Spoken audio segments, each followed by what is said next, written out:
All right. Well, good morning, Nick. Good to see you. Good to see you, Matt. And to our millions of fans out there watching the video, welcome to another Vogue Academy talk.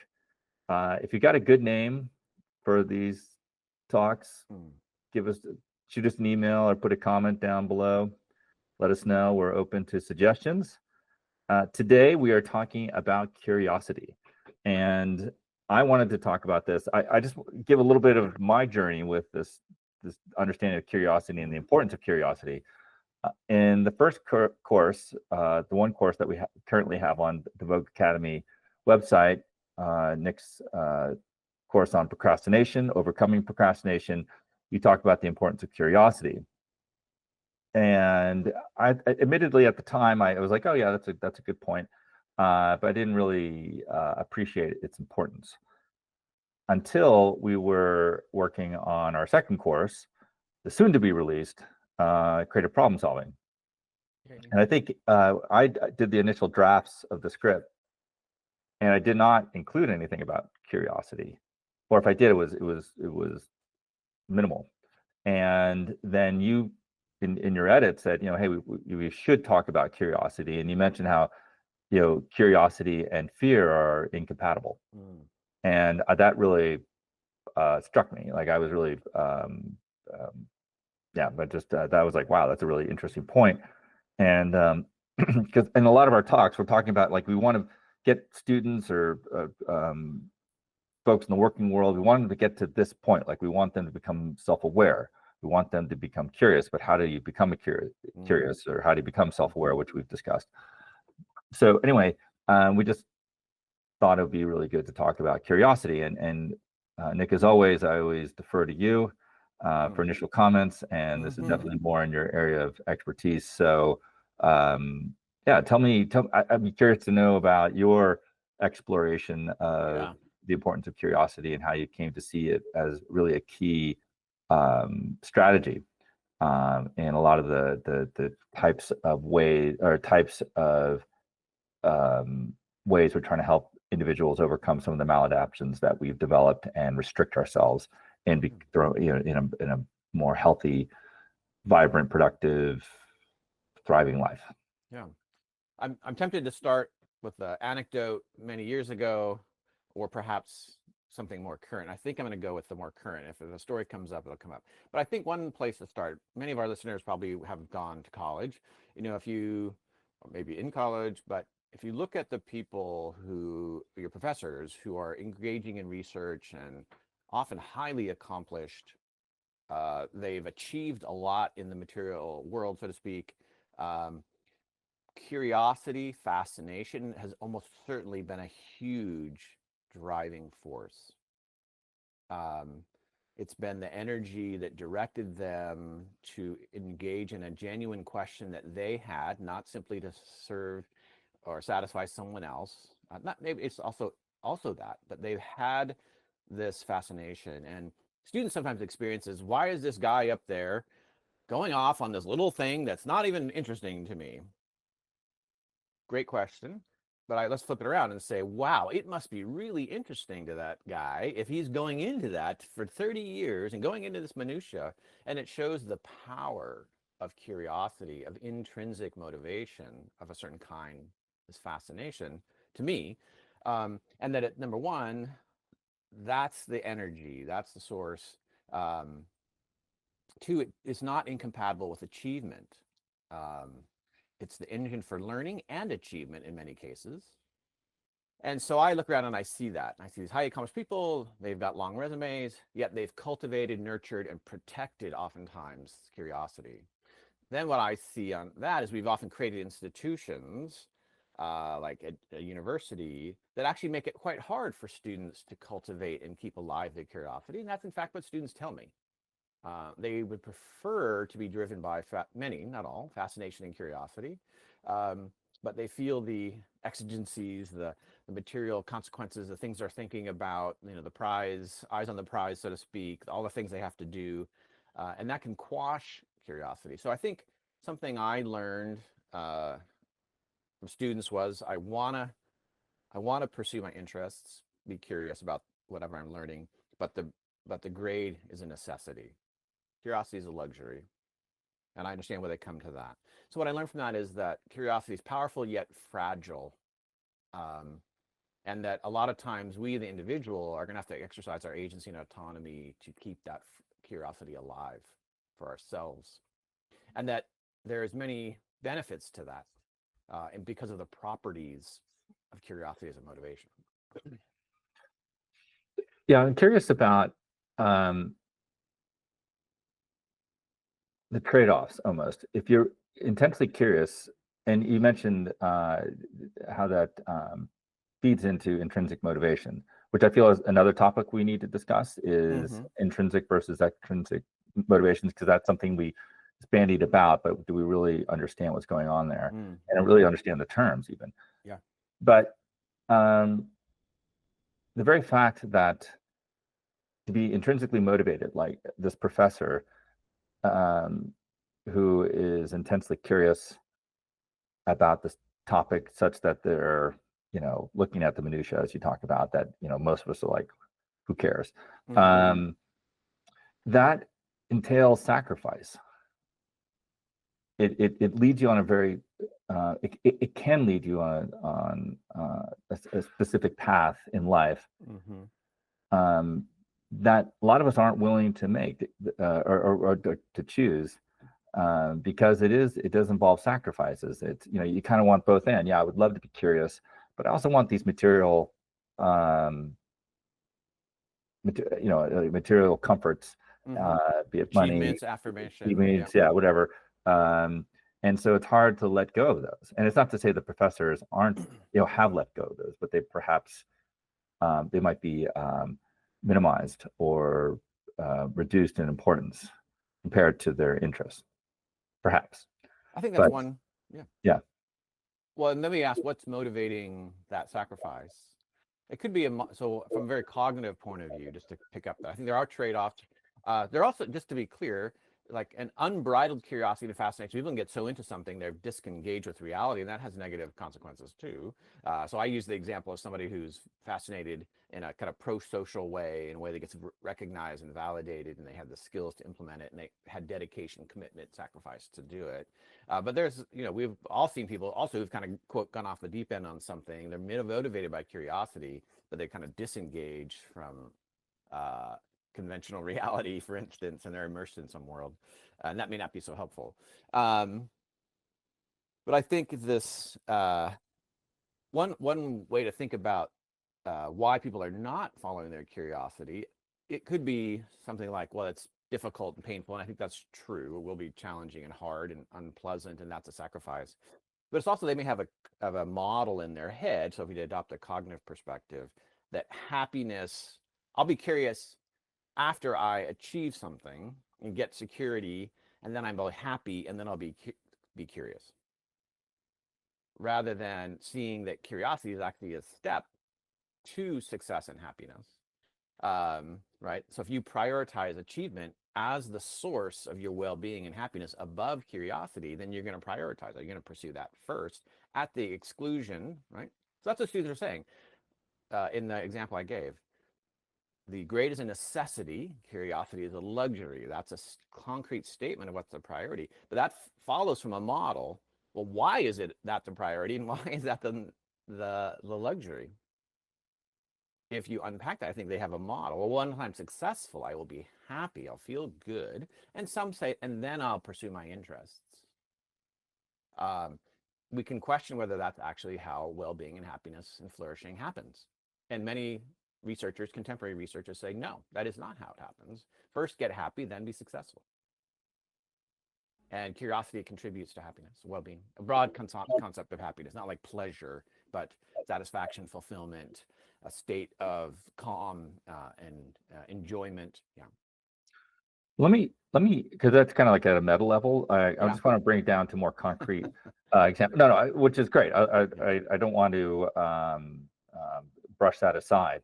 It's more to say, in our courses, there's these moment by moment decisions we're making, and often we're unaware of them, and that's part of our work, is and why we emphasize self-awareness, is to say, hey, these are going on. And this is where I think curiosity as a strategy, at least initially, should be addressed, or at least adopted by us as individuals, because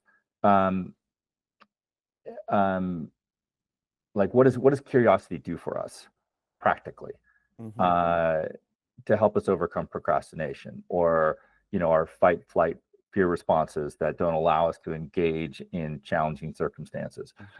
Why is curiosity a strategy to help us lead us into a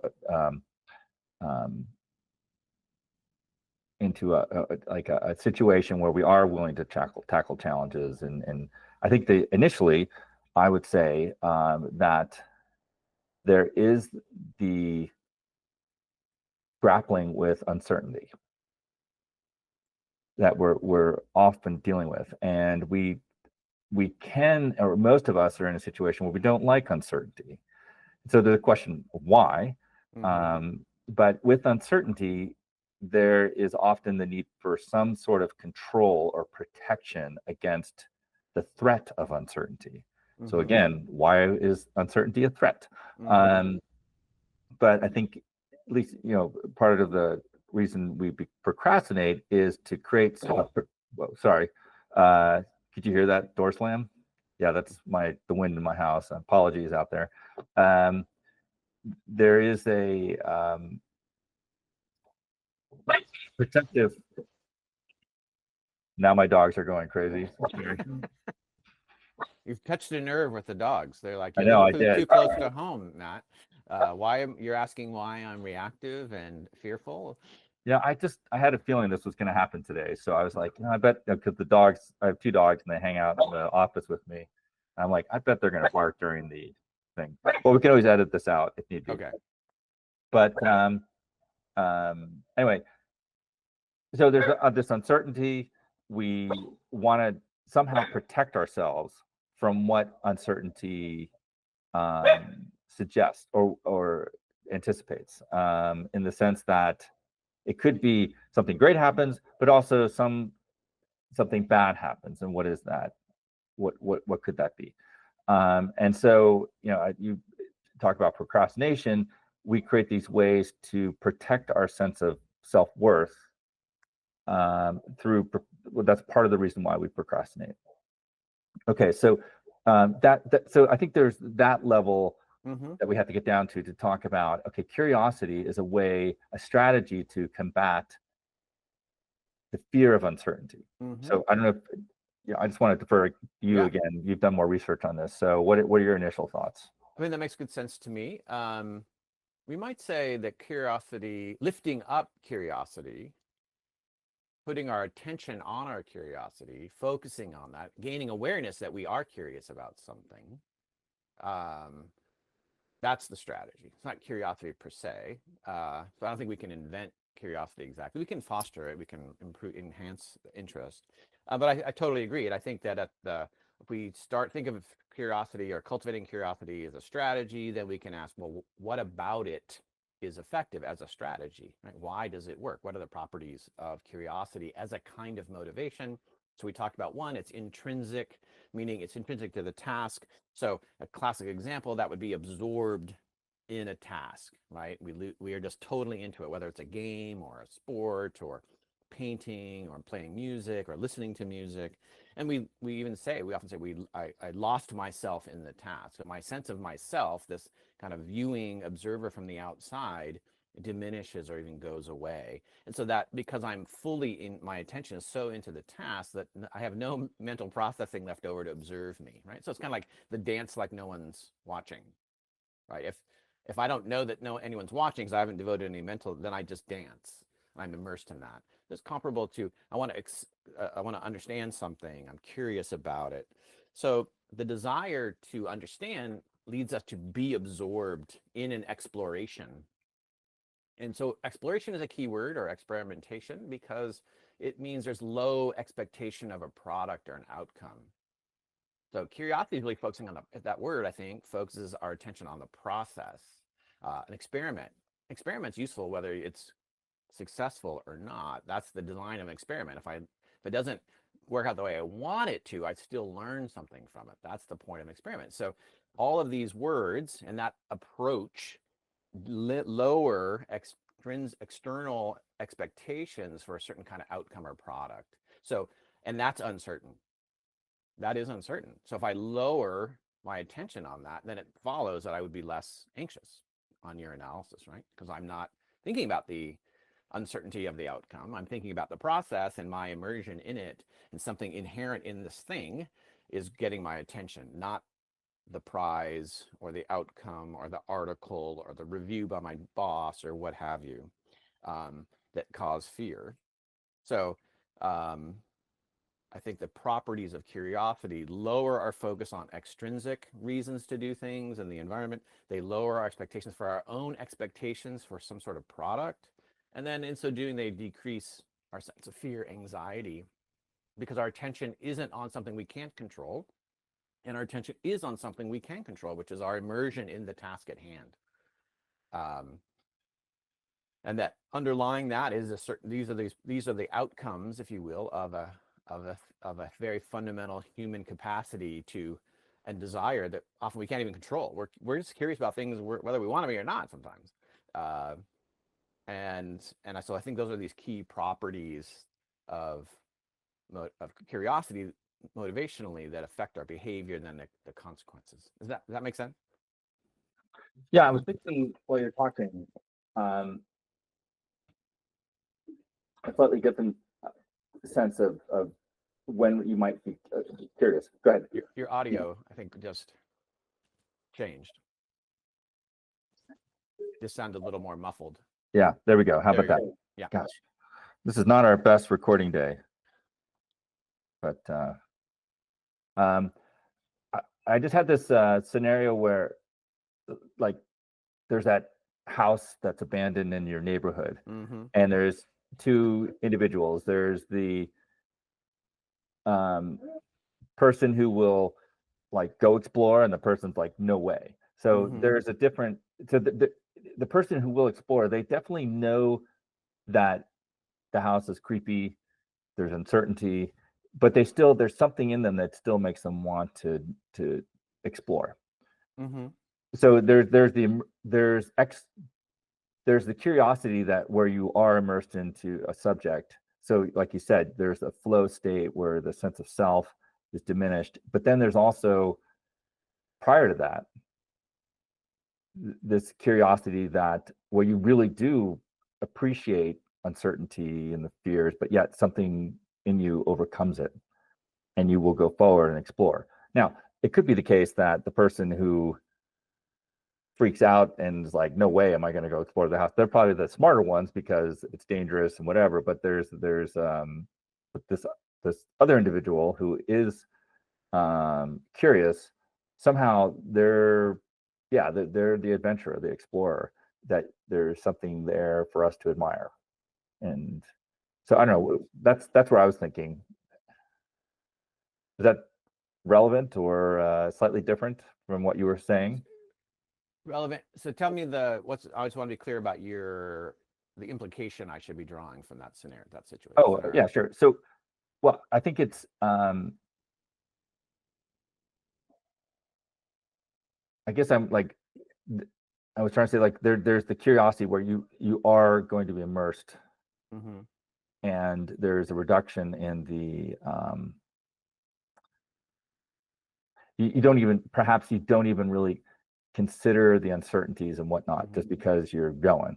And then there's that step prior to that, or different scenarios where, yeah, you kind of do appreciate the fear. It's there, but there's something that makes it so you can, you still were willing to walk forward. That's where I guess I was going. So the approach motives,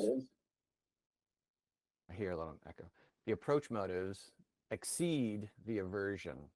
So fear is a source of aversion. So you can feel it, but still not be averse to the thing. And why wouldn't we be? Well, curiosity could be the counterforce to that. This then brings me to the story that I said I might start here.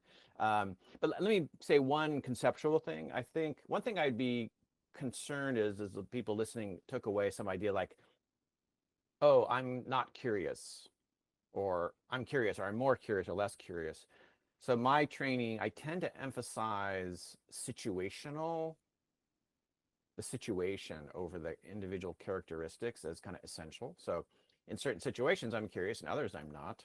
And I'm generally, I think people say I'm a pretty curious person, but there's plenty of things I'm not curious about in situations. So the person who might be fearful and, quote, not curious about the house might be very curious about their own mind or some other circumstance. Or they might be curious, or their curiosity would allow them to, would bolster them to take action under certain circumstances, but not others.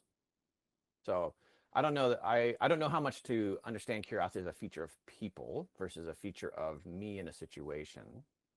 So let me give you an example of that. So the example I had when I really realized the power of fascination, I was traveling and I was on this in Malaysia, and I was on this literally a deserted island. There was only this very brackish well water.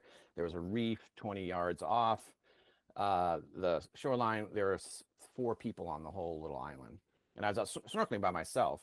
And I'd done some scuba diving things. I grew up in Southern California. I used to be in the ocean, but I had real fear of sharks for real reasons.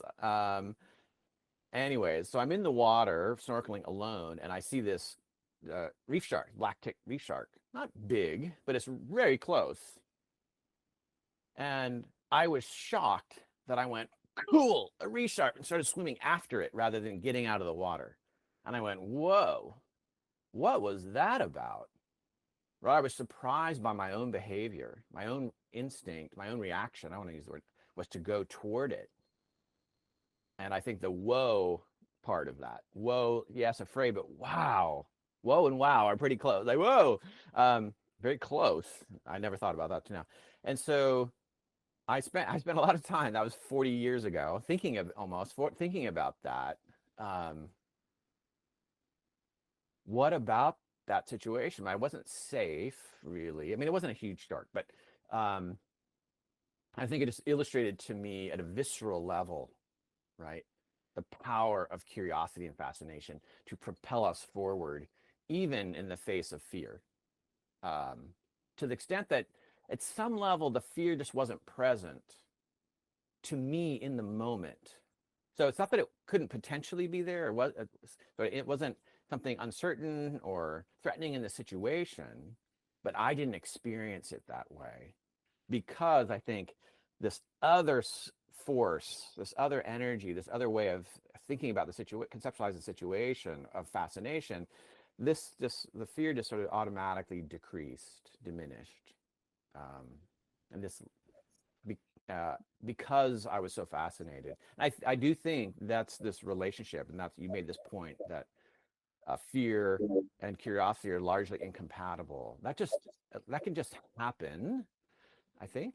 And we can seek to modulate fear down by calming our bodies, for instance, and our minds and our emotions. And we can toggle up motivation, curiosity, fascination by putting our attention on those things that we like. But that was a moment. It just happened, surprised me. And then that, as to use it pushed me back on myself and said, whoa, what does this say about me? And what does it say about fascination? So it took me many years to figure this out, or to come to the conclusion that I'm making and interpreting the scenario. So I don't know if that indirectly is answering your question or not, or it's just a tangent. No, I thought your point about the situational, the situation is a key factor, I think is really important, because like you said, some people can have the sense that, oh, I'm just not curious. Where it's like, well, no, you probably are curious about certain things. And just because you're not curious about, what everyone thinks is that haunted house doesn't make you not curious. But anyway, well, tell me, I'm curious about this. That was unintentional. To be fascinated, to be curious, what drives that? What's going on inside us that we're fascinated by anything? Because it'd be easy to say, well, there's a utility at the end of the road. Like, like I was reading some of the literature, and they're talking about utility, or not utility, but curiosity amongst animal behavior. And I was like, okay, it was interesting. But a lot of it was, it's not just and not say they couldn't, like a ape couldn't just be curious about something, but a lot of it was utilitarian in the sense of, oh, for food or, protect their territory or whatnot. That was It's which adaptive adaptive, right? to the Which, organism. Yeah. yeah, which could be the case, but then there seems, if it's intrinsically motivated, at least initially, that doesn't that obviously suggests that it isn't utilitarian or in any way but utilitarianism is a subset of consequentialism. So there's something where the consequences, the end effects or external effects at the very least, or even internal, aren't really what's driving us, at least initially or primarily, when we're curious or fascinated. So I'm just curious. There I go again. How would you describe fascination and curiosity? Yeah. Well, I think you use a word there that I like, which is, so humans as an organism have a capacity to be curious. If any human has it, then all humans have it. This would be my starting point. So if there are people, if you're listening to this and you're looking, well, that person's curious, I can see them with curiosity, that I would say for the most part, you should assume that you can be in the same way too. So we think we're really different from each other, but in many of it at organismic level, very similar. Like look at a flock of, or whatever they're called, of penguins. We can't distinguish them. The humans are the same. We're indistinguishable from a Martian's point of view. We all have I would argue, these same capacities. Now, but also humans have a kind of plasticity and malleability and intentionality that can actually cultivate these. So that's a backdrop. But let me say, I think some of it's just ineffable, and that the utilitarian explanation is basically following from a that's always going to be the answer from a utilitarian or consequentialist evolutionary point of view. They're always going to have that kind of answer. They're always going to say, we have things that are adaptive and we don't things that are not, right? That doesn't make it untrue, but I think that's as much an artifact of the lens as it is the explanation. So I think we want to, and I think for the most part, I would say that's probably so. But I would also say that if that's the case, then how do we explain all the times when people are not curious and not exploring? And our theory has to explain both. And I don't think that level of explanation does that. But I think there's probably, from a biological point of view, the adaptiveness of the organism, yes, it has some utility. Human beings also make meaning. So is it relevant? So relevant is a word that describes meaning. Is it significant? These things I'm exploring, that we have some need as a human beings to create that. Does that have a biological evolutionary substrate into us? Probably.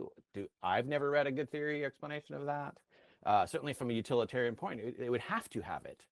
That's because that's the premise. Everything we are came from what we were before. So that's just the logic of the theory. I know this is kind of abstract, like theory of science kind of stuff.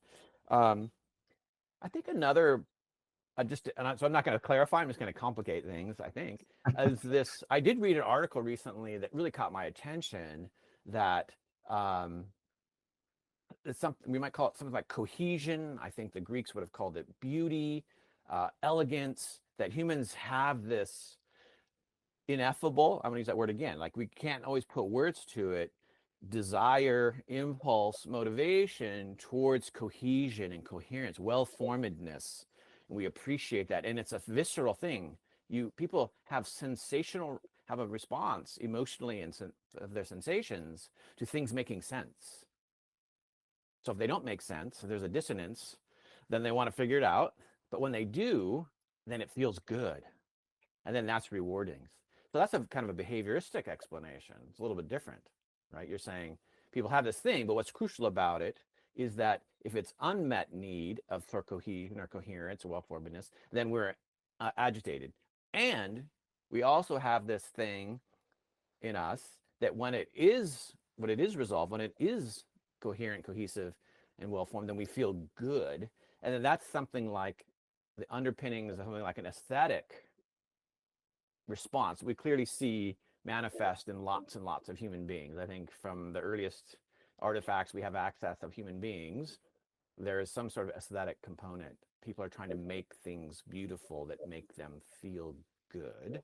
And that might be a flavor or version or akin to the same thing going on in curiosity. Uh, it's beyond I'm not a behavioral geneticist. I don't like most of the way that they approach things, but I can imagine somebody's talking about this, but I don't know it. So I don't know that research, but I can guess that somebody's talking about it. No, I agree with you. I think that a couple of components. I think there is inherently in us a want for the infinite. And I think the beautiful suggests that, like you see, ineffable. It's something that it's not. You can't box it. It's so when you see this incredible vista, there's an awe there that is uplifting, and it kind of expands your world.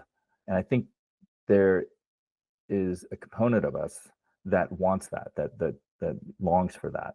Like if like you kind of want your like you want to know your role is often like I'm a father, a husband, blah, blah, blah. But there's part of me that goes, well, I am those, but I'm something more than that. And I think that's part of the fascination and curiosity is feeding that need for a world that's bigger. And I think it also kind of Piaget kind of came to my mind where, even from the get-go, as soon as we're born, we have a worldview, a lived world, and that's always being challenged. And so we have these leaps in levels of cognition, and because the world is, and that's sort of from the outside, but the part of it, it's almost in agreement with what's going on inside the child, because they have to recognize that that their lived world is limited and has to grow. Contingent. So yeah. Yeah, so some of the things you're talking about, I noticed the word eternal, and I know that's we've talked about that, that Kierkegaard explored that, or I believe, no, you said infinite, infinity, and then and kind of eternal, and then so I don't know if you want to say more about that. Do you want to go to that in that direction, or? Yeah, I mean, well, Kierkegaard, especially in a book called Sickness Unto Death, which I think I've mentioned before, he talked about this, this idea of self-relationality, but then he talks about that the humans are these seemingly contradictory forces or whatever intention, the eternal and the temporal, the infinite and finite, freedom and necessity. And what he's ultimately getting there is that we are these creatures that have these longings for the infinite, the eternal, for freedom, but we also are beings who live in a temporal, finite world. And so how do you reconcile those? And he felt like every moment we are trying to reconcile those. And the tension, the anxiety, and even the despair that we feel is because we as well as we think we're doing that, we're not doing it properly. Now that gets into his Christian faith on how that's supposed to be done properly. But I think there's a lot of truth, even if you aren't a Christian, there's a lot of truth to what he's talking about in terms of self-relationality and these internal tensions that we have inside, or these tensions that we have inside us, and how we're really trying to reconcile those, or somehow get them so that like each thought, each choice that we make is our attempt at a resolution of all those. So, when we aren't curious, or we're just living a controlled, safe life, there's part of us that goes, this is boring, or this is unsatisfactory. That, that does come from the outside sometimes, because, we do see that vista, or, that beautiful, just even right now, walking this morning, I'm just looking at these beautiful flowers and just like, you're just in awe. But that's also an internal response. So it's me, something inside me saying, longing for something more, if that makes sense. So, so I think ultimately, yeah, I think, Kierkegaard's right. Got this, nailed it. But even if you don't want to hear more about Kierkegaard, I think what curiosity and fascination are doing is pointing to that. Like, don't live, don't, it's, it, there, we're wired to explore. We're wired to try to figure out or make our lived world bigger. Mm-hmm. You know, Yeah, this that's world that built we've in. created. Yeah. It's What's built that? into us. It's Yeah. built into us as humans. So a few things, I have like 3 points to pick up there. First, so I study Buddhism. Matt and I have had many conversations, and the convergence of these things. I think the description that you just gave from a Kierkegaardian Christian point of view would be largely unobjectionable to almost any of the thoughtful Buddhists, especially from certain traditions that I know. Couple that so these dynamics, these tensions, the difference sort of lens on the immediate moment of the present and long term, the infinite, eternal. So the desire to find something eternal and stable in Buddhism is really fundamental.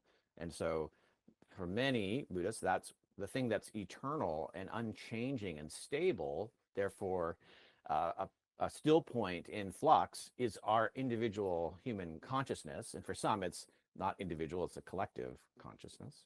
Um, and so that's deeply built into another tradition from very different origins, as far as I know, making observations about the human condition.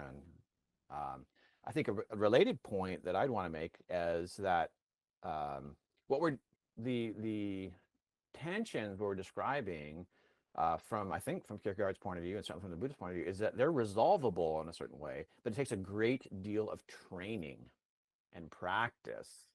Uh, so, and in the Buddhist tradition, that's often in a monastic setting, monks and nuns spending years and years, not just sitting there meditating, but there's a lot of dimensions to that. And so, we train people. That's what you and I do. That's what Vogue Academy does. So we're saying, I think it starts from a place of you have these capacities. We believe you have them. I have some, Matt has some. We're going to help you develop those into capabilities, which is a different thing. That's something you can do in the world. I don't have them all figured out for sure. I've learned a few things in particular domains, and that part of developing those capabilities comes from how you think about those capacities. Does this make sense?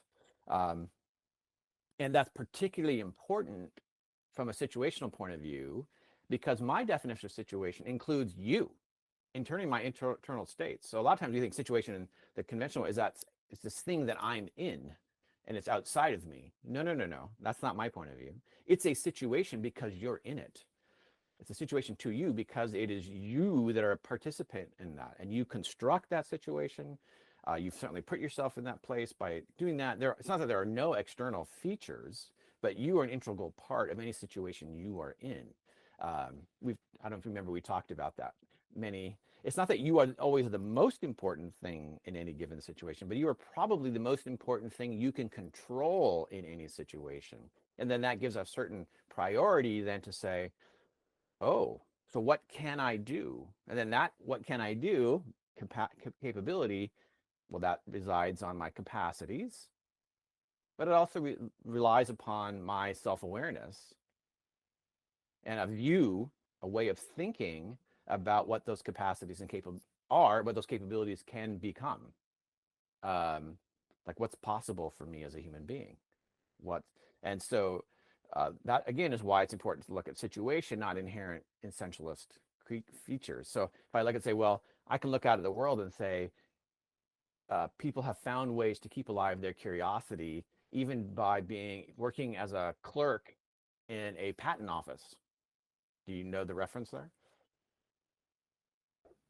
I should. That's Einstein. Right. Oh, that's right. Yeah, exactly. I Right. think John does. There's No, incredible. you're absolutely right. Yeah, because he, he. Oh, I go into it, but yeah, you're right. And many others, great poets who were in advertising and that was their day job. Or I think John Dos Passos, one of the greatest American poets, was a country doctor. That's not to say that's not a place where you can exercise your curiosity. The point is, you can be in these situations and that are seemingly incompatible with fascination, curiosity, exploration, may sap some of our energy during the day. but we can keep that curiosity alive and then direct our attention. My understanding from learning from you about the Christian mystics is that there was their attention to the moment could be understood as being motivated by curiosity. That might be a slightly different kind of example. Do you see a connection there? Yeah, I don't know if really. I mean, for them, for Christian mystics, and I would even argue Kierkegaard, that your attention in a way was one of the great gifts that you give, and what are you giving it to? And for them, they felt that the being in the presence of God and enjoying that presence was really what life was all about. That's where the infinite and finite, eternal and temporal, freedom, necessity met. And that didn't mean that they were off in this kind of ecstatic contemplative state for all day. I mean, they did do that for hours at a time, but they also felt that you could experience God's presence in the most mundane of tasks. So that's why when people ask me, like, oh, if I was going to read a mystic, which one would I start with? I always refer them to Brother Lawrence, who was I think, early 17th century French lay brother in a it was Carmelite monastery. And yeah, he was just lay brother working in the kitchens. And yet he felt he can, amongst the clanging of the pots and flipping pancakes or whatever he made, he was enjoying the presence of God. So was there a curiosity there? Yeah, I don't know. I haven't really thought about that, to be Well, you're honest. connecting curiosity with attention. I guess from Yeah. a psychological point of view, I think that's our attention goes often without our intention toward things. Then the question is why we're attracted to them. Right. But let me give it.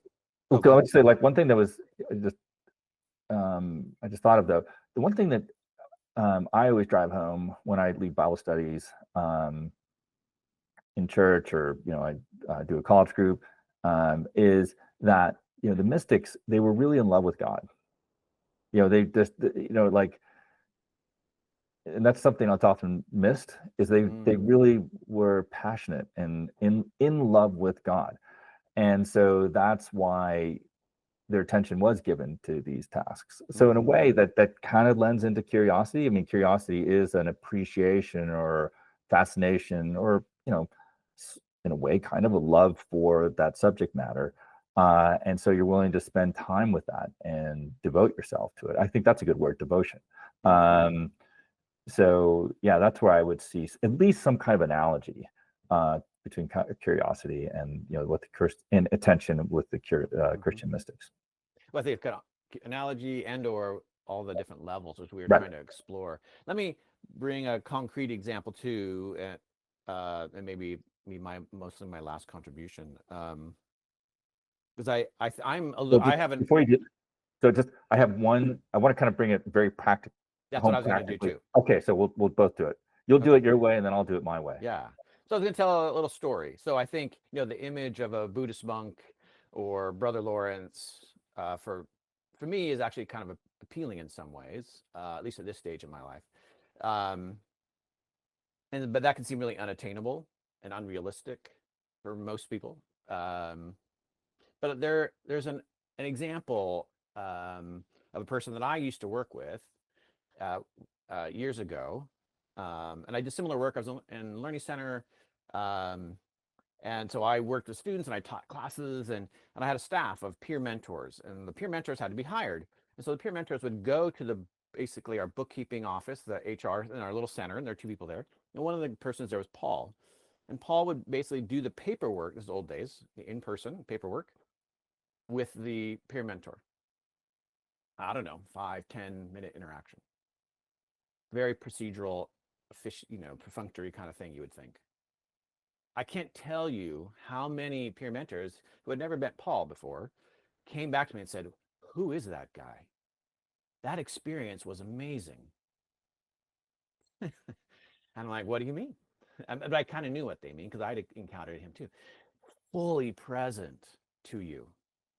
Paul was so fully present to another person even as what is he doing? We're filling out these in triplicate this paperwork.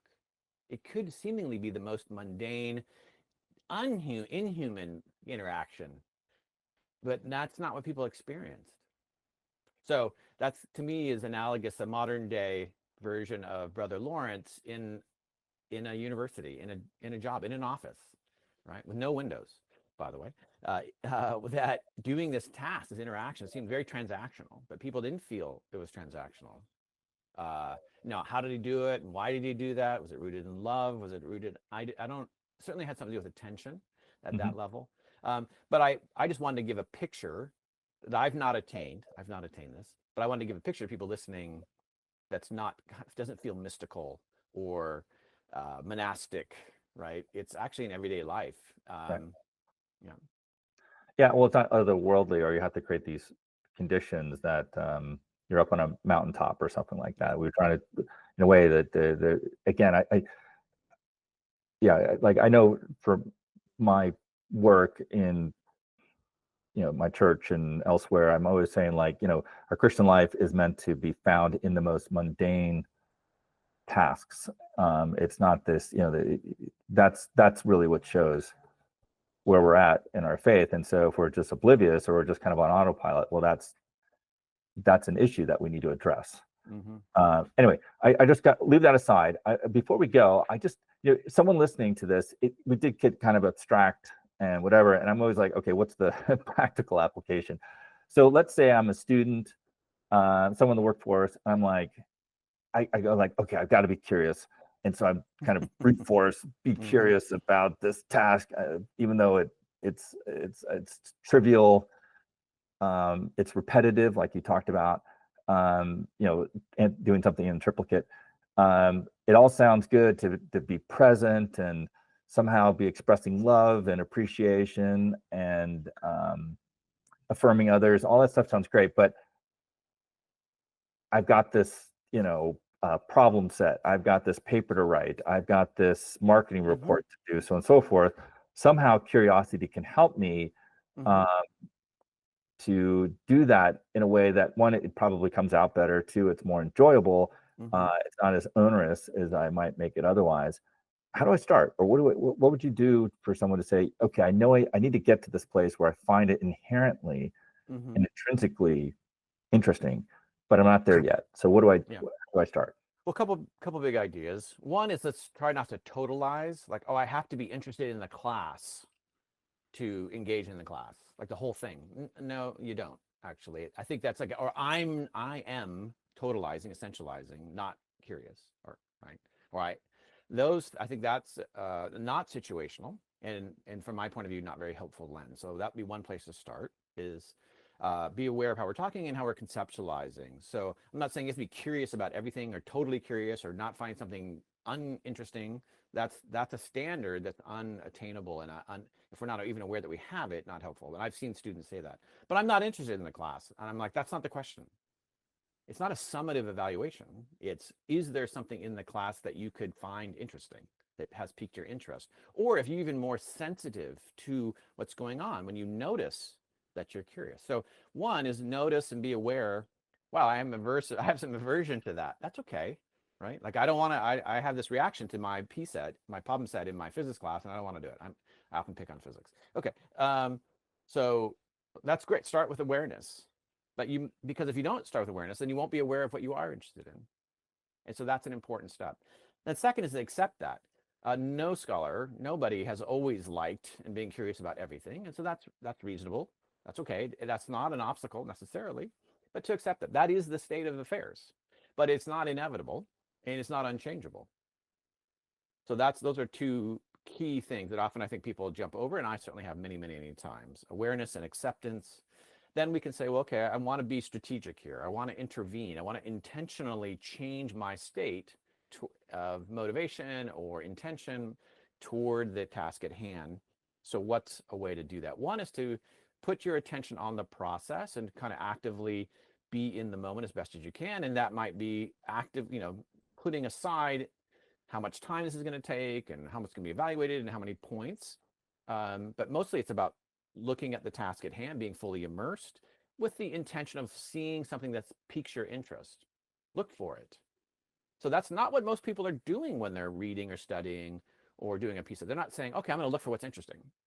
If we examine, look into, people are not doing that. So it's not surprising me they don't find it, right? And it suggests an opportunity, a possibility.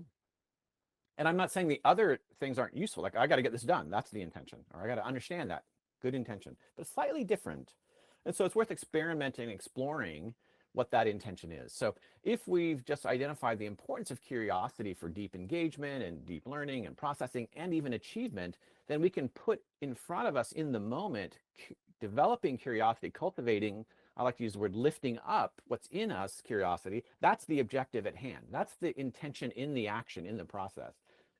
Does that make sense? So I'm going to actively try to be curious, be interested, not be curious, but be interested in this thing, in the task in front of me, some aspect of it.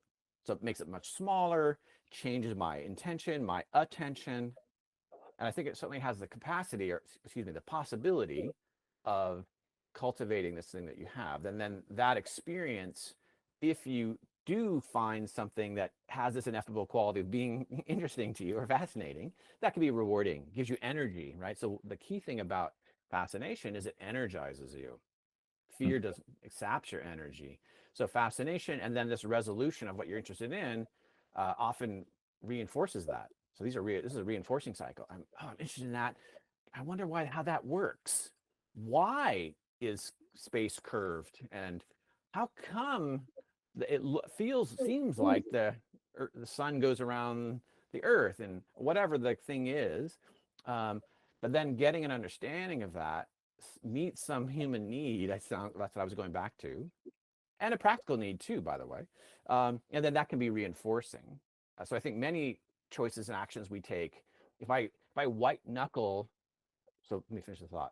Many choices we make lead to actions that don't energize us. So if I kind of white knuckle, brute force myself to do the problem set, I can get it done. People can do that. So we have that capacity. Humans have that capacity. And if you have that, good for you.